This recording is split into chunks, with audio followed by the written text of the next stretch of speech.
పేదవాడి పక్షాన నిలబడతాం, ప్రజా గొంతుకై నినదిస్తాం.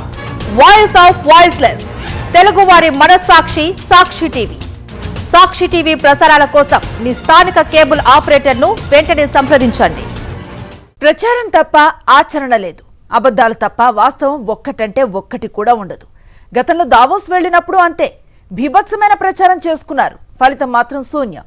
నేడు సింగపూర్ విషయంలో కూడా అంతే, ఆకాశమే హద్దుగా ఎల్లో మీడియాలో ప్రచారం చేసుకున్నారు, రిజల్ట్స్ మాత్రం నిల్. చంద్రబాబు సింగపూర్ చిత్రాలపై ప్రముఖ జర్నలిస్ట్ కొమ్మనేని శ్రీనివాసరావు కామెంట్ ఇప్పుడు చూద్దాం. ఏపీ ముఖ్యమంత్రి చంద్రబాబు నాయుడు సింగపూర్ టూర్లో చేసిన ప్రసంగాలు ఏపీకి ప్రయోజనం కలిగించేవేనా? అక్కడకు వెళ్లి ఏపీలో పెట్టుబడులు పెట్టాలని సింగపూర్ కంపెనీలను ఎన్ఆర్ఐలను కోరడం మంచిదే, కానీ అదేదో సింగపూరే సర్వస్వం అయినట్లు మాట్లాడడం, వారికి సారీ కూడా చెబుతున్నట్లు వ్యాఖ్యలు చేయడం ఆశ్చర్యం అనిపిస్తుంది. ఏపీ ప్రతిష్ట గత వైసీపీ ప్రభుత్వ హయాంలో దెబ్బతిందని, దాన్ని పునరుద్ధరించడమే తమ లక్ష్యమని అనడం కూడా మరీ అతిగా ఉంది. చంద్రబాబు జైల్లో ఉన్నప్పుడు 70, 80, 90 దేశాల్లో తెలుగువారు తమ పనులు మానుకుని నిరసన తెలిపారని కూడా ఆయన చెప్పుకొచ్చారు. అదే సమయంలో ఆయన ఏ కేసులో అరెస్ట్ అయింది మాత్రం వివరించలేదు. సింగపూర్ దేశం అత్యంత నీతివంతమైన దేశం అని ఆయన పేర్కొన్నారు. మరి ఆ దేశ మాజీ మంత్రి చంద్రబాబు సన్నిహితుడిగా పేరొందిన ఈశ్వరన్ అవినీతి కేసులోనే జైలుకు వెళ్లిన విషయాన్ని మాత్రం విస్మరిస్తే సరిపోతుందా?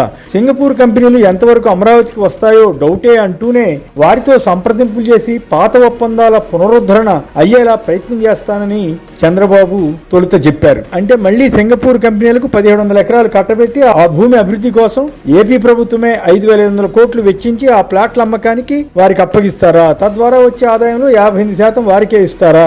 అసలు రియల్ ఎస్టేట్ వ్యాపారం చేయడానికి, హౌసింగ్ ప్రాజెక్టుల కోసం సింగపూర్ కంపెనీలతో పనేముంది? ఏపీకి సంబంధించిన పలు సంస్థలు ఈ వ్యాపారంలో ఉన్నాయి కదా. ప్రస్తుతం అమరావతిలో నిర్మిస్తున్న ప్రభుత్వ భవనాల కాంట్రాక్టులు మన దేశ సంస్థలకే ఇచ్చారు కదా. అందులో తెలుగువారి కంపెనీలు కూడా ఉన్నాయి కదా. వారు చేయలేని పని ఏదో సింగపూర్ కంపెనీలు చేస్తాయన్నట్లు చంద్రబాబు వంటి సీనియర్ నేత మాట్లాడడమే ఏపీకి పరువు తక్కువ అని చెప్పాలి. ఆ దేశ మంత్రితో చంద్రబాబు చర్చలు కూడా జరిపారు. ఆయన తాము అమరావతి కోసం కన్సార్షియం ఏర్పాటు చేయబోమని స్పష్టం చేశారు. సాంకేతిక సాయం అందిస్తామని మాట వరుసకు ఆయన అన్నట్లు అనిపిస్తుంది. సింగపూర్ అయినా మరో దేశమైనా ఇక్కడ జరిగే నిర్మాణాల్లో టెండర్లు వేసి పనులు దక్కించుకుంటే గౌరవం గాని, మనం వెళ్లి పిలవడం ద్వారా లోకు అవడం లేదా? దీన్ని పక్కన పెడితే సింగపూర్ వెళ్లి కూడా వైఎస్ఆర్ కాంగ్రెస్ అధినేత మాజీ ముఖ్యమంత్రి జగన్ ఉద్దేశించి వ్యతిరేక వ్యాఖ్యలు చేయడం ఏమిటి? అది ఏపీ బ్రాండ్ కు నష్టం కాదా? నిజానికి ఏపీలో ఈ ఏడాదిన్నర కాలంగా జరిగిన పరిణామాలు రాష్ట్ర పరువును రచ్చకీడ్చాయని చెప్పాలి. ప్రతినిత్యం వైసీపీ వారిపై అక్రమ కేసులు పెట్టడం, మాజీ సీఎం జగన్ రాష్ట్రంలో ఎక్కడ టూర్కు వెళ్లినా జనం రాకూడదని ఆంక్షలు పెట్టడం, రెడ్ బుక్ పాలన పేరుతో అరాచకాలు, ప్రజాస్వామ్యాన్ని ఖూనీ చేయడం కాదా? ఈ తరహా నియంతృత్వం ఏపీకి పేరు తెస్తుందా, అపకీర్తి తెస్తుందా? ఆడబిడ్డ నిధి హామీ కింద ప్రతి మహిళకు 1500 ఇవ్వాలంటే ఏపీని అమ్మాలని మంత్రి అచ్చెన్నాయుడు అన్నప్పుడు రాష్ట్రం పరువు పోయిందా, నిలబడిందా? 99 పైసలకు ఎకరాలకు ఎకరాలు భూములు ఇవ్వడం కదా ఏపీ పరువు పోయటానికి కారణమయ్యేది. వీటిపై వివరణ ఇవ్వకుండా జగన్ పై ఆరోపణ చేస్తే ఏమి లాభం? ఒక ఉదాహరణ చూద్దాం. జగన్ టైంలో విధ్వంసం జరిగిపోయిందని తప్పుడు ప్రచారం చేశారు కదా. ఈ 14 నెలల కాలంలో అది ఏమిటో ఎన్నడైనా చెప్పారా? 14 లక్షల కోట్ల అప్పు చేశారని ప్రచారం చేశారు కదా. దానికి ఆధారం ఏమైనా లిఖితపూర్వకంగా చూపించగలిగారా? పైగా కూటమి అధికారంలోకి వచ్చాక అప్పులు చేయడంలో దేశంలోనే నెంబర్ 1 స్థానానికి రావడం అప్రతిష్ట కాదా? అప్పులు పుట్టడం లేదంటూనే సుమారు 1.86 లక్షల కోట్ల అప్పు చేసిన ఘనత చంద్రబాబు సర్కార్కే దక్కింది. ఆ విషయం సింగపూర్ లేదా ఇతర దేశాల్లో ఉన్న తెలుగు వారికి తెలియదన్న నమ్మకంతో మాట్లాడుతున్నారా?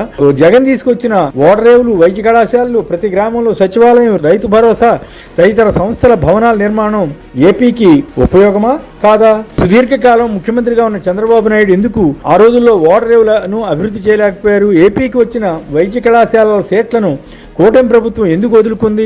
జగన్ టైంలో సంక్షేమ కార్యక్రమాలు అమలు చేస్తుంటే వాటికి రెట్టింపు ఇస్తామని చెప్పి ఇప్పుడు నోరు వెళ్లబెట్టడం, లేదా అన్నీ చేసేసాం కదా అని దబాయించడం ఏపీకి ఇవన్నీ తెచ్చిందా? ప్రతి ప్రభుత్వం కొన్ని విధానాలు నిర్ణయించుకుంటుంది, ఆ ప్రకారం ముందుకు వెళ్తుంది. జగన్ తన ఎన్నికల మేనిఫెస్టోని ఏ విధంగా అమలు చేసింది అందరికీ తెలుసు. మరి చంద్రబాబు తన మేనిఫెస్టోని దగ్గర పెట్టుకుని ఇన్ని హామీలను ఇలా అమలు చేశాం అని ప్రజల ముందు గర్వంగా నిలబడి చెప్పుకునే పరిస్థితి ఉందా?